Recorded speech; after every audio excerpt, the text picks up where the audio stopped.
Hi, students. In the videos this week, we're talking about content that comes from Chapter 7, and we're really interested in sampling. How do we get data from a sample and hope that it reflects our underlying population? Now, I want to really quickly make a comparison between random sampling and random assignment because these two kinds of random things are easily confused by students in research methods. So let's talk about them because they mean very different things and they affect different kinds of validity. So with random sampling, we're talking about how we get the people to participate in our study. And in random sampling, every member of a bigger population, all students at Western, all college students, has an equal chance to be included in our sample. Now, random sampling is really difficult to accomplish because getting every member of the population to have that equal chance to be in the sample is just really difficult.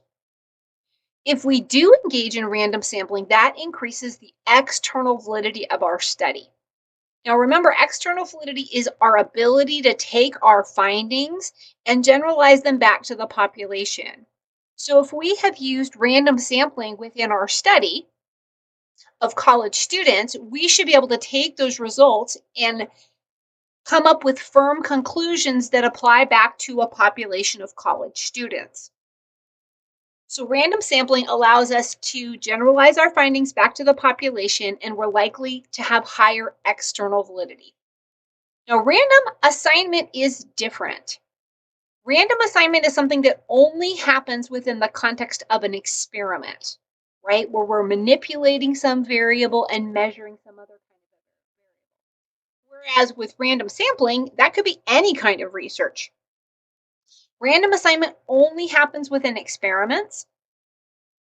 And remember, with random assignment, every member of your sample, the group that you already have access to, has an equal chance to be included in either the experimental or the control group. Now, this is when we're dealing with two groups, but if we had more groups, it would be the same. Every person that is a member of the sample you have already collected, the people that are participating in your study, they have an equal opportunity to be in one condition or the other, to get either level of your independent variable. Now, if you use random assignment, that's going to increase the internal validity of your study. Now, we've spent a lot of time talking about internal validity, but again, this is something that's super important within the context of an experiment. If you have internal validity, that influences your ability to rule out other explanations for your results. And you can say that what you have manipulated has influenced what you have measured. You presented your participants with different kinds of music and you controlled everything else. And so now, if you see differences in their memory, it has to do with the music you presented and not something else. So now, random sampling, any kind of a study, could be an experiment, could be a correlational study, it could be just a simple observational study. Random assignment, only in experiments, they each impact different kinds of validity. All right, so let's talk more about sampling. So we're going to be talking about first getting a representative, random, or non-biased sample. Now, we just talked about how when we get a representative or random sample, that's going to increase the external validity of your study. Now, random sampling is sometimes also called probability sampling because to the extent to which we can, within our sample, look like the underlying population, that depends upon certain kinds of probabilities. So we're going to talk about different kinds of random sampling. The first is what's called simple random sampling, and it is exactly like it sounds. This is what we typically think about when we talk about a random sample. With a random sample or a simple random sample, every member of the population has an equal chance to be included in your sample. So if we wanted to do a random sample of students at Western, we would have to have the names of every single student at Western, and then all of those names would have an equal opportunity to be pulled into our study, into our sample. So how do we go about doing that? Well, we have to assign a number to every member of the population. So every member, everybody who is a student at Western. And then we can either use a computer program, a random number generator, or a random number table. And that lets us pick which participants to include in the study. So if we had everybody who was a student at Western, we assigned them a number, and then we just jumped into our random number table and started reading through the numbers. I'm going to use number 5, then I'm going to use number 8, then I'm going to use number 21, then number 62, then number 59, then number 6. Then we would be selecting a simple random sample.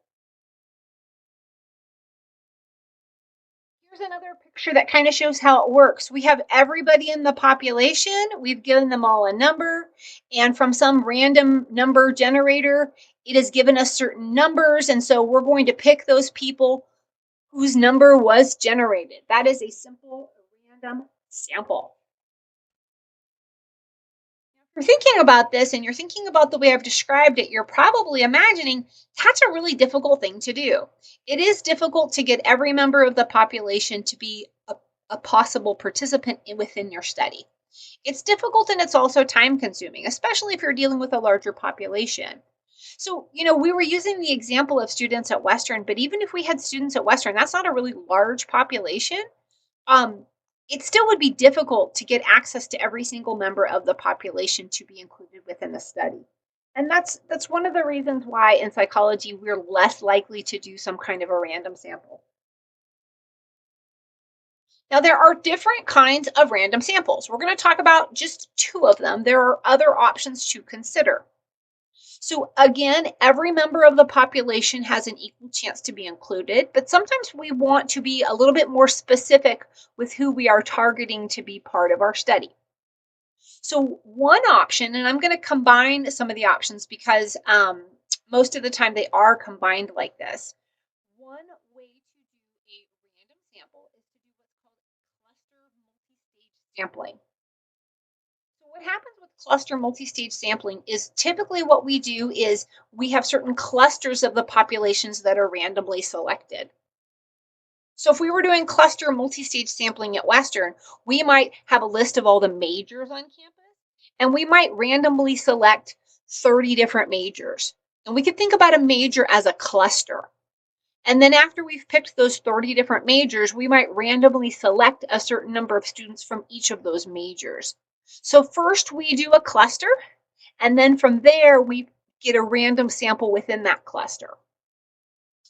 Here's another component to it. So first we get the clusters of the population that are randomly selected. And then, as I mentioned, individuals within each cluster are randomly selected.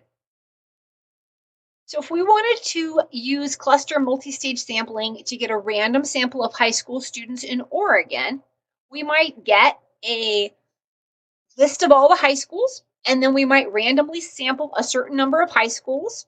So let's say that there are, I have no idea, but let's say that there are 200 high schools in the state of Oregon, and we get a random sample of 50 of them. And then once we get that random sample, then we're going to randomly sample students from those particular high schools. So we have all of the high schools. We're going to randomly select some of them, and then once we have the high school, we are going to randomly select the students from the high school. So it is a different approach to random sampling. Now, the last kind of random sample we are going to mention is what's referred to as stratified random sampling. Now, with this, ahead of time, we are kind of making a determination about specific demographic characteristics or categories that we want to include in our sample before we have engaged in that sampling. So we might decide ahead of time that we want to make sure that we capture students who are non-binary in our particular study, or that are first-generation students in our particular study, or that are from a particular major. Whatever it is, ahead of time, we determine the relevant demographic characteristics that are important before we engage in that sampling. And then we randomly sample in categories until we get a proportion of the population. So let me give you an example of how that could look. Let's say we want to get a sample, a stratified random sample of Western students, and we know we're only going to probably be able to get about 100 students. We want it to be a stratified random sample, and we want it to reflect what the percentages are in terms of current students who are freshmen, sophomore, juniors, and seniors. So we may know that about 25% of the students at Western are first year students, 15% are sophomores, 30% are juniors, and 30% are seniors. So if we know that and we know we want to get 100 people total in our sample, we would randomly sample first year freshman students until we got 25, which would represent about 25% of our 100-person sample. All right, so we're deciding ahead of time. We want our sample to look like the percentages that fit our university. And so we're going to make sure that we are randomly sampling until we get 25 freshmen. And then from our group of sophomores, we're going to randomly sample until we get 15 sophomores, etc. So we're deciding ahead of time, and we want to make sure that our sample at the end actually matches the proportions or the categories that we are the most interested in for our study. Now, as you can see, it's a little bit different than just doing a simple random sample, because we could do a simple random sample and our 100-person sample might not end up with the percentages that reflect what's happening for our population. We might get more seniors or we might get more freshmen. The same thing could happen with cluster multi-stage sampling.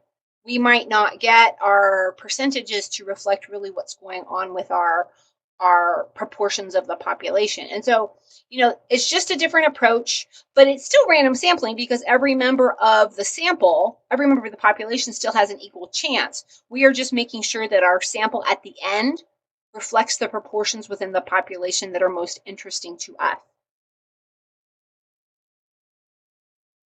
All right. Now, those are examples of random samples. We're going to shift gears and talk about settling for an unrepresentative, non-random, or biased sample. And I say settling because it's probably what we're going to end up doing for our own research projects in in psychology, in the behavioral sciences, in psychology. Very, very often, we end up using a non-random sample. So from the get-go, just know we are used to working with biased samples. So a non-probability sample essentially means it's not random. Not everyone in the population has an equal chance to be in our sample. Now, probably the most convenient way of doing this, or the most frequent way of doing it, I should say, is that we use what's called convenience sampling. And as it sounds, we use whoever we can easily access, whoever is convenient. Now, in psychology, that ends up being people that are enrolled in psychology courses. Because people in 201 and 202 and 301 have a research requirement, we end up with most of our studies having 201, 202, and 301 students. So a convenient sample is just whoever we have easy access to. And that's probably what you're going to end up using for your 467, 468 project. Now, sometimes we want to be a little bit more specific about the way that we collect data. Now, we're still using who we have easy access to, but we might be a little bit more targeted in terms of who we want based on the needs of our study. We might need certain demographics for our study. Now, again, we're still using whoever we have easy access to, but we are engaging in what's called purposive sampling. We are purposefully targeting certain components of the population and trying to get them to participate in our study. So we used purposive sampling when we did the psychology alumni interview study that I have told you about. So specifically, we tried reaching out to and we wanted to talk to students who had graduated from Western but who had entered the workforce. Now, we were interested in students who had gone to graduate school, but we really wanted to hear from psychology students who were out in the workforce and who were working, because a good percentage of our students end up working instead of going to graduate school, and we were really interested in what kinds of career paths they followed. So we used purposive sampling because and so we got whoever we could have access to, but we were specifically looking for people who entered the workforce rather than students who had gone to graduate. So again, not every member of the population had an equal chance to be included in our sample. Not all alumni were equally likely to be involved in our sample. We had to go with who we could get, who we could access, but we were looking for specifically students who had graduated and entered the workforce. Another way that non-random sampling occurs is what's called snowball sampling. And I guess I should be clear that sometimes these techniques are overlapping. You might use more than one of these techniques within the context of a study just to get more participants. So, snowball sampling is like purposive sampling. We are looking for a specific kind of people based on the needs of our study. We need psychology alumni who entered the workforce. But as part of our sampling technique, we ask the people that are currently in our study to help us find more people. So again, in the alumni interview study, we were looking for alumni between who had graduated between the year 2000 and 2020, and we asked alumni who had participated to use social media to recruit other alumni. So oftentimes when people graduate, they keep in touch with other people that also graduated, and so we were asking people essentially, hey, you've participated in our study. Do you have other friends who have also graduated from Western, other alumni? Could you let them know about our study? So this snowball sampling is all oftentimes very effective because if you can find a couple of people that meet the criteria you have, often they know a couple of people. And then it's called snowballing because if you think about a snowball and it rolls down the hill, it gets bigger and bigger and bigger. The same thing happens with your sample. You know a few people to begin with, and then they add a couple of people, and then they add a couple of people, and so forth and so on. All right, one more example of a non random sample is also quota sampling. And so now quota sampling is very much like the stratified random sample. Remember, we were talking about the percentage of freshmen, sophomore, junior, seniors that we were randomly collecting them. With a quota sample, you may set some kind of a quota to meet certain characteristics, but the way that you are collecting the sample is not random. So again, from the study we were talking about, where we were looking at psychology alumni between the years who had graduated between the years of 2000 and 2020, we set a quota to recruit until we had 15 alumni from each of our different graduating years. So we wanted 15 people from the year 2000, 15 people from the year 2001, 15 people from the year 2002, etc. And we kept trying to recruit people until we met that quota. Okay, so it's not random.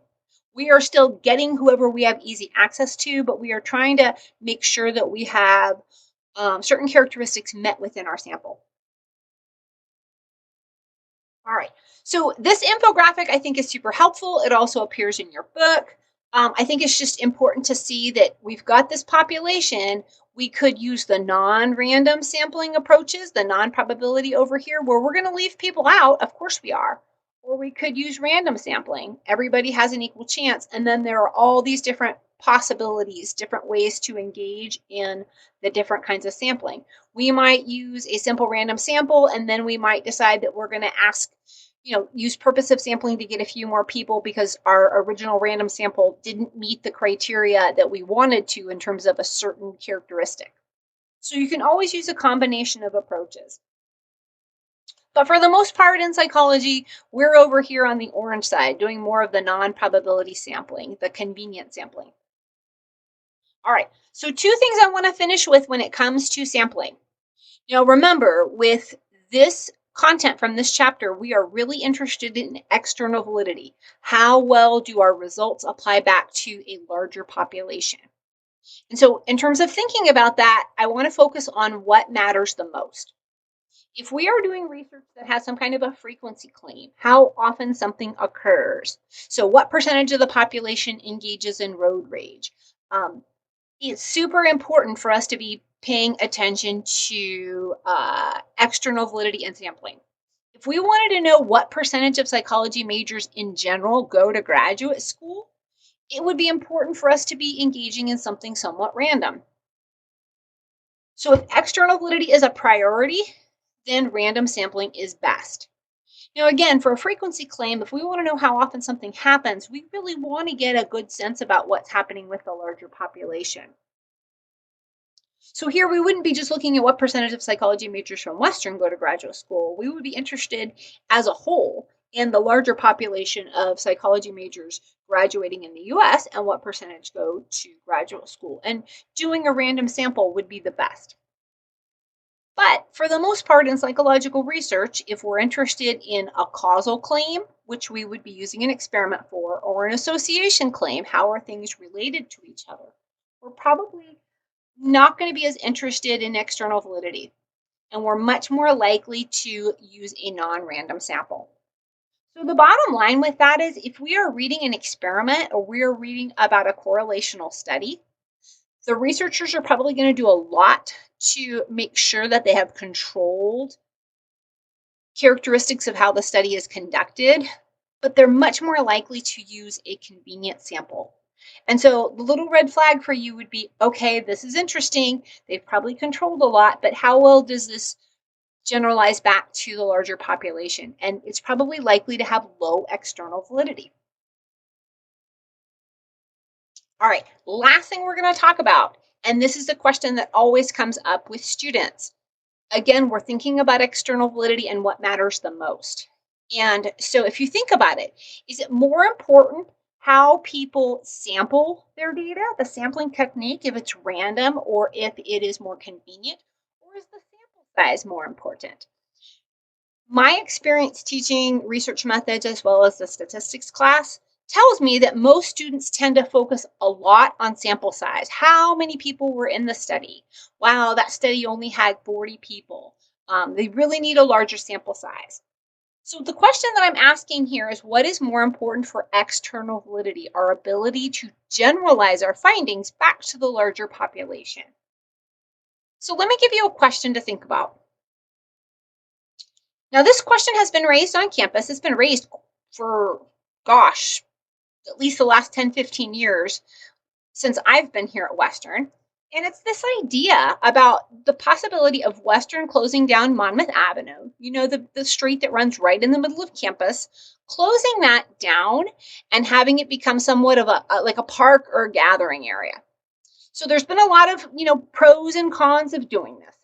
But let's say I'm really interested in that particular question. Now, clearly, this is not an experiment.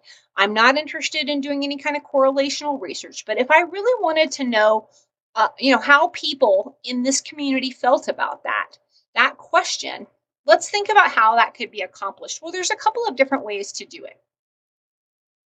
Well, if I wanted to know, I could ask 200 people who I see walking around campus on a Monday afternoon and get their feedback about should we close down Monmouth Avenue. I could, prompt them with an open-ended question, just see what they have to say. We could code it, all of that.